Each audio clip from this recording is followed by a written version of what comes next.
Hello everyone, welcome to the smart IAS. आज हम discuss करने वाले हैं 2 दिसंबर 2025 का daily current affairs. Daily current affairs में we are going to talk about three topics. ये तीनों टॉपिक काफी अच्छे टॉपिक हैं। Bioremediation is the first topic. Second topic is 50 years of biological weapon convention. Biological weapon convention है। Third is Sanchar Saathi app. ये तीनों topic बहुत ज़्यादा इम्पोर्टेंट है नेक्स्ट ईयर प्रीलिम्स के लिए और मेंस के लिए भी। बायो रेमेडिएशन मेंस के लिए भी काफ़ी इम्पोर्टेंट होगा। ठीक है, बाकी दो टॉपिक प्रीलिम्स के लिए काफ़ी इम्पोर्टेंट है। बायो रेमेडिएशन के ऊपर प्रीलिम्स में क्वेश्चन आ भी चुके हैं। जो भी कीवर्ड्स आप सीखते हो कमेंट सेक्शन में भी मेंशन करो, साथ साथ वो कीवर्ड्स आप नोटबुक भी बनाओ मेंस के टाइम पे यूज करने के लिए। बायो रेमेडिएशन और sustainable solution for India's pollution crisis. India के पॉल्यूशन क्राइसिस का सस्टेनेबल सॉल्यूशन क्या है? तो बायो रेमेडिएशन है। पॉल्यूशन मतलब जैसे गार्बेज की बात अगर हम लोग करें, है ना, गार्बेज गार्बेज की वजह से आपका वाटर पॉल्यूशन भी होता है, वाटर सॉइल पॉल्यूशन भी होता है। ठीक है। अब यहाँ पे क्या होते हैं, अलग अलग गार्बेज में ऑयल, अलग अलग मेटल्स, है ना, अलग अलग सब्सटेंस होते हैं। इन सब्सटेंसेस को कैसे ब्रेक किया जाए, ऑयल वगैरह को कैसे ब्रेक किया जाए, उसके लिए एक तरीका है जिसका नाम है बायो रेमेडिएशन। रेमेडिएशन से आपको समझ में आ रहा होगा कि हम रेमेडी की बात कर रहे हैं। We are talking about the remedy. Bio मतलब biologically, biologically we are talking about the remedy. Biologically मतलब कि यहाँ पे हमारे पास बायोलॉजिकल एजेंट्स होने चाहिए, लिविंग एजेंट्स होने चाहिए। फॉर एग्जांपल बहुत टाइप के ऐसे फंगस हैं, बहुत टाइप के ऐसे बैक्टीरिया हैं जो ऑयल मेटल सब्सटेंसेस इनको डिग्रेड करते हैं, छोटे छोटे टुकड़ों में तोड़ते हैं। तो बायो रेमेडिएशन उसी का प्रोसेस है। बायो रेमेडिएशन से वेस्ट जनरेशन को रिड्यूस किया जा सकेगा और जो एग्जिस्टिंग वेस्ट है उसको भी क्लीन अप किया जा सकेगा। बायो रेमेडिएशन मतलब बायोलॉजिकल एजेंट जो होंगे, माइक्रो ऑर्गेनिजम्स, ये माइक्रो ऑर्गेनिजम्स को भेजा जाएगा कंटामिनेटेड साइट पे। कंटामिनेटेड साइट पे ये क्या करेंगे, टॉक्सिक सब्सटेंसेस जैसे ऑयल, पेस्टिसाइड, हेवी मेटल्स को छोटे छोटे टुकड़ों में तोड़ेंगे, मेटाबोलाइज करेंगे, ब्रेक डाउन करेंगे और उनको क्लीन करने का काम इनका रहेगा। Bioremediation means restoring life through biology. ठीक है, it is a waste management technique that utilizes biological agents, primarily microorganisms like bacteria, fungi, algae, and plants, to neutralize or remove pathogens and pollutants from contaminated sites. अगर prelims में आता है तो ये line आपको याद होना चाहिए, अगर मेंस में आता है तो भी आपको ये डेफिनेशन याद होना चाहिए। मेटाबॉलिज्म, मेटाबॉलिज्म मतलब क्या है, टॉक्सिक सब्सटेंस को माइक्रो ऑर्गेनिजम्स कंज्यूम कर जाएं, खा जाएं, ऑयल को, पेस्टिसाइड को, प्लास्टिक को एज अ फूड सोर्स, वो एज अ फूड सोर्स खा ही जाएंगे तो काम खत्म है। ब्रेक डाउन मतलब the break this complex toxin down into harmless by product. Harmless by product में कन्वर्ट कर दे, टॉक्सिन्स को वाटर में कन्वर्ट कर दे, कार्बन डाइऑक्साइड में कन्वर्ट कर दे, organic organic substances, organic acids में कन्वर्ट कर दे, ट्रांसफॉर्म कर दें हैवी मेटल्स को। Microbes can convert them into less volatile और dangerous forms, preventing them from leaching into ground water. Heavy metals को ऐसे कन्वर्ट कर देंगे कि वो ग्राउंड वाटर में जाके मिलेगा नहीं। बायो रेमेडिएशन दो तरह से किया जा सकता है। एक्स सीटू, एक्स सीटू मतलब अलग ले जाके। इन सीटू मतलब जहां पे आपको गार्बेज है उसी एरिया में जाके अगर आप गार्बेज के ऊपर बायो रेमेडिएशन कर रहे हैं उसको इन सीटू बोलते हैं। Treatment of waste occurs at the site of contamination. Ex situ मतलब साइट पे नहीं, कहीं और उसको ट्रीट किया जा रहा है। प्रोसेस क्या है, involve supplying oxygen and nutrient to the site to stimulate microbial growth. Microbial growth, microorganism को ग्रोथ को बूस्ट किया जाता है इन सीटू में जिससे कि बायो रेमेडिएशन स्टार्ट हो। It involves excavation and transport to a controlled facility for treatment. किसी एक मशीन वगैरह वाली जगह पे, इक्विपमेंट वाली जगह पे लेके जाना, है ना, और वहां पे जाके बायो रेमेडिएशन करवाना। बहुत सारे ऐसे बैक्टीरिया हैं जो ऑयल ईटिंग बैक्टीरिया हैं। ओशियंस में शिप्स से जब ऑयल गिर जाता है, इन ऑयल ईटिंग बैक्टीरिया को वहां पे हेवी मात्रा में स्प्रे कर दिया जाता है कि वहां पे ऑयल को खत्म करें, खाएं और वहां से ऑयल को क्लीन करें। XC2 में treating contaminated soil in a specialised facility and returning it to once clean. Pros क्या है, ये चीपर है और डिसरप्टिव नहीं है क्योंकि इन सीटू कर रहे हो, बट स्लो है। ये फास्ट है, कंट्रोल्ड है, बट एक्सपेंसिव है, ट्रांसपोर्टेशन इन्वॉल्व है।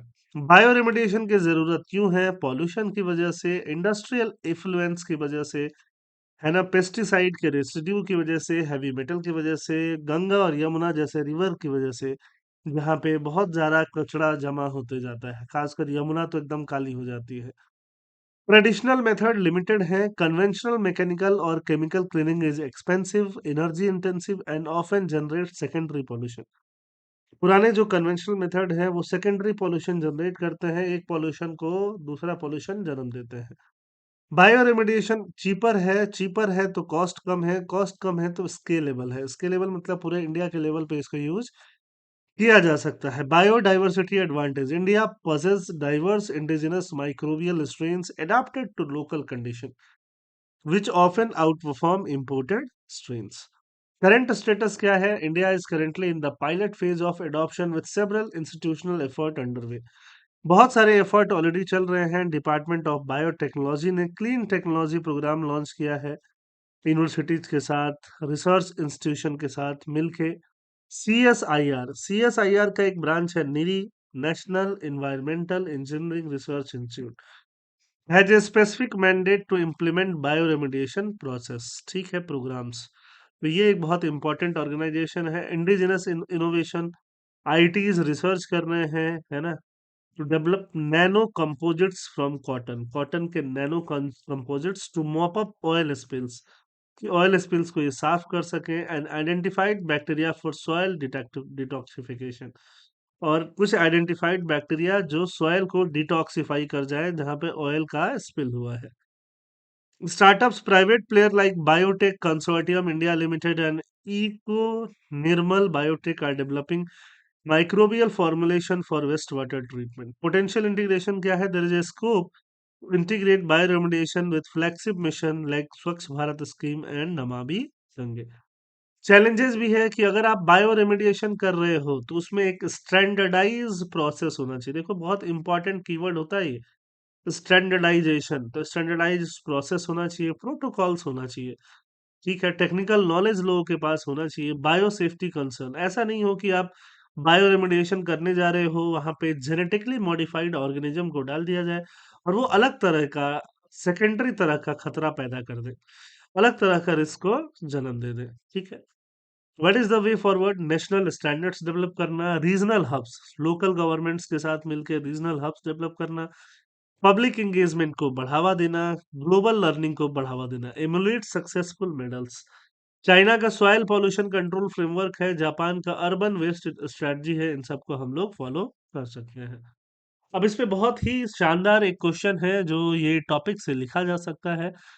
Mains answer writing, bioremediation offer a sustainable solution to India's mounting waste and pollution crisis, yet its adoption remains limited. Discuss the mechanism, advantage and challenges associated with the large scale adoption of bioremediation in India.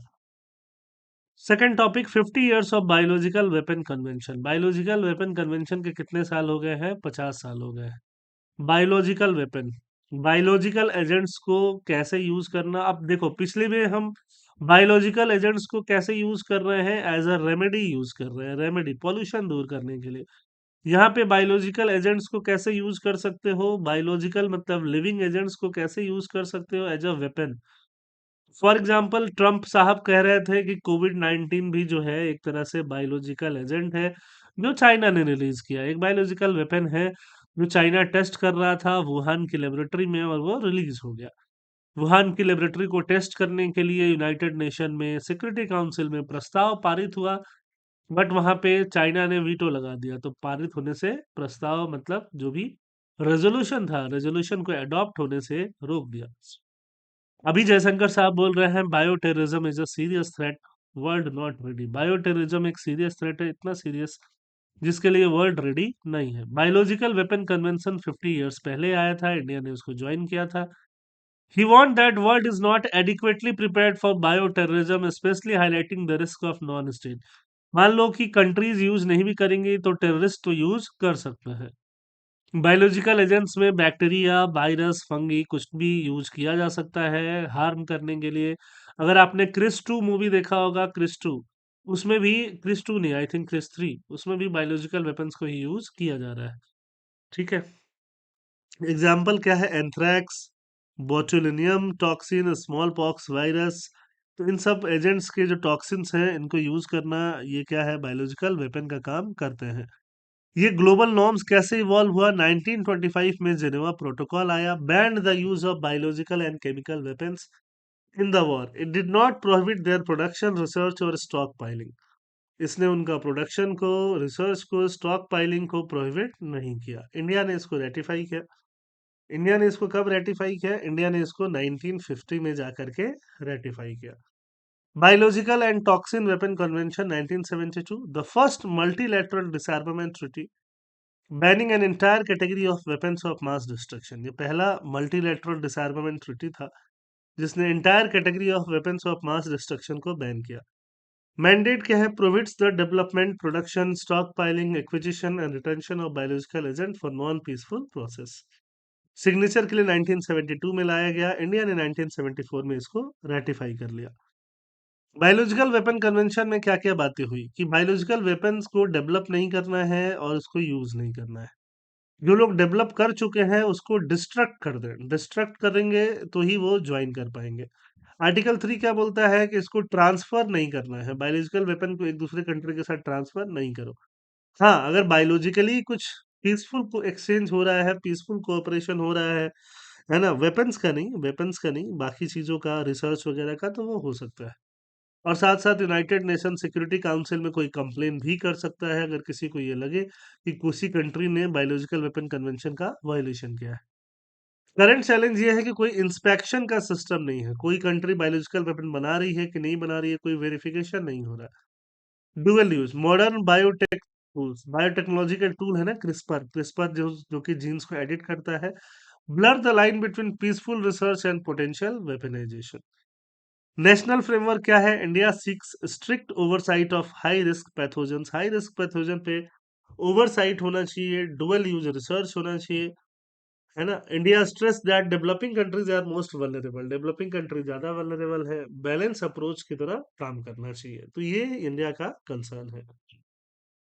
और देखो, संचार Saathi app, क्या आपने ये app use किया है? देखो, अब ये बड़ा इंपॉर्टेंट डिसीजन है गवर्नमेंट का, संचार साथी। संचार साथी ऐप, गवर्नमेंट ये कह रही है, गवर्नमेंट कह नहीं रही है, गवर्नमेंट ने ये आदेश दे दिया, आदेश, ऑर्डर दे दिया है कि जो भी मोबाइल्स मार्च 2026 से बेचे जाएंगे वो में उन सारे मोबाइल में संचार साथी ऐप प्री इंस्टॉल्ड होना चाहिए। क्या होना चाहिए?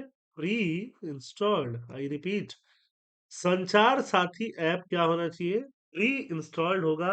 2000 मार्च 2026 से जो भी मोबाइल बेचे जाएंगे उसमें संचार साथी ऐप प्री इंस्टॉल्ड होगा और उसको आप डिसेबल भी नहीं कर सकते हैं। गवर्नमेंट ये कह रही है कि संचार साथी ऐप क्या करेगी, आपके मोबाइल में IMEI नंबर होता है, तो IMEI नंबर को ट्रैक करने में हेल्प करेगी कि अगर आपका मोबाइल खो गया तो ये संचार साथी ऐप जो प्री इंस्टॉल्ड है, जिसको डिसेबल नहीं किया जा सकता, उसके हेल्प से आपका मोबाइल को खोजा जा सकता है। तो ये मोबाइल चोरी वाला जो गैंग है उसका काम ही खत्म हो जाएगा और आपका मोबाइल जो है वो ज़्यादा सेफ एंड सिक्योर रहेगा। क्योंकि अगर सारे मोबाइल में पहले से ही ये प्री इंस्टॉल्ड रहेगा तो मोबाइल बेचे नहीं जाएंगे सेकेंडरी मार्केट में। संचार Saathi app must be pre installed on phones. तो ये है डिपार्टमेंट ऑफ टेलीकॉम्युनिकेशन यही बोल रहा है। ठीक है, the department of telecommunication has issued a directive to all smartphone manufacturer to pre install the Sanchar Sathi app on all new device sold in India starting from March 2026. The order emphasizes that the app's functionalities must not be disabled or restricted by the manufacturers. Sorry. The mandate all new smartphones must have the Sanchar Sathi app pre-installed. Objective क्या है? Authenticity को verify करना, IMEI number जिसको हम बोलते हैं, international mobile equipment identity number, जो एक 15 डिजिट नंबर होता है ना? डिजिट होते हैं इसमें सारे, ये ध्यान रखना क्या होते हैं? सारे डिजिट। 15 डिजिट, ये डायरेक्टली आपसे क्वेश्चन पूछा जा सकता है कि आईएमईआई नंबर क्या है, कितने डिजिट होते हैं, अल्फा न्यूमेरिक होते हैं कि सिर्फ न्यूमेरिक होता है। अलग अलग सिम के लिए अलग अलग स्लॉट्स के लिए अलग अलग डिजिट्स यूज होता है। ठीक है। और मोबाइल की ऑथेंटिसिटी वेरीफाई होती है, मिसयूज को वेरीफाई किया जा सकेगा, सेकंड हैंड सेफ्टी रहेगा। अगर आप सेकंड हैंड फोन खरीदते हो तो कोई दिक्कत नहीं है, बट स्टोलन मार्केट से आप नहीं खरीद सकते हो। व्हाट इज संचार साथी 2023 में लॉन्च किया गया था। कोर मॉड्यूल्स क्या है? Central equipment identity register allow users to block lost और stolen mobile phone so they can not be used on any Indian network. TAFCOM, Telecom Analytics for Fraud Management and Consumer Protection, allow users to check how many mobile connections are issued in their name and report unauthorized one। है ना? किसी user के नाम से कितना mobile connection issued है, ये भी सीधे सीधे पैफकॉप इसी संचार साथी ऐप के थ्रू पता चल जाएगा। Chakshu, a facility to report suspected fraud communication, आपके मोबाइल से कॉल, एसएमएस, व्हाट्सएप कुछ फ्रॉड हो रहा है तो वो भी पता चल जाएगा। Know your mobile, verify if the mobile device is valid और black listed using the IMEI. IMEI को कई बार क्या कर लिया जाता है, स्पूफ भी कर लिया जाता है, एक डुप्लीकेट आईएमईआई जनरेट कर दिया जाता है। तो आईएमईआई स्पूफिंग मतलब कि एक टेक्निक है where criminals reprogram a stolen or fake phone to carry the same IMEI as a device legitimate device जैसा आईएमईआई वहां पे बना देते हैं। ठीक है, तो ये एक चैलेंज है। इसका सॉल्यूशन क्या है? Pre installed app solution, pre installed app ऐसा गवर्नमेंट बता रही है। तो देखो इसका प्रॉब्लम भी है। अब देखो इसका बहुत जोरदार तरीके से बैकलैश भी आपको देखने के लिए मिल सकता है, क्योंकि अब मोबाइल में प्री इंस्टॉल्ड रहेगा। आईओएस जो है एप्पल अपने फोन में हो सकता है नहीं इंस्टॉल करवाए। ठीक है, सेफ्टी एंड सिक्योरिटी रीजन की वजह से, क्योंकि संचार साथी ऐप आपके पास है तो आपका सारा detail, all your details is going to the government. आपके एसएमएस, आपका जो भी चीज है, व्हाट्सएप मैसेजेस, आपके फोटोज, आपके वीडियोस, सब कुछ गवर्नमेंट के पास एज अ डेटा जा रहा है। प्राइवेसी कंसर्न है यहाँ पे, there is a huge privacy concern. This step of the government is also violating the article 21, that is right to privacy। तो देखो ये पक्का ये केस सुप्रीम कोर्ट में जाने वाला है और यहाँ पे भयंकर बैकलैश देखने के लिए मिलेगा। क्वेश्चन सब देखो, ये रहा क्वेश्चन बायोलॉजिकल वेपन्स के बारे में, 3 स्टेटमेंट 4 ऑप्शन, आंसर बताइए। फिर यहाँ सेकंड संचार साथी के बारे में, 3 स्टेटमेंट 4 ऑप्शन, कमेंट सेक्शन में आंसर बताइए। ठीक है, ये कल के क्वेश्चन है शिपिंग कॉर्पोरेशन ऑफ इंडिया वाला और सिम बाइंडिंग वाला। ठीक है ना? तो ये कल के क्वेश्चन हो गए, एशिया पावर इंडेक्स वाला। आज वाले क्वेश्चन हमने आपको ऑलरेडी बता दिए, आज वाले का आंसर आप कमेंट सेक्शन में बताइए। थैंक यू एंड जय हिंद।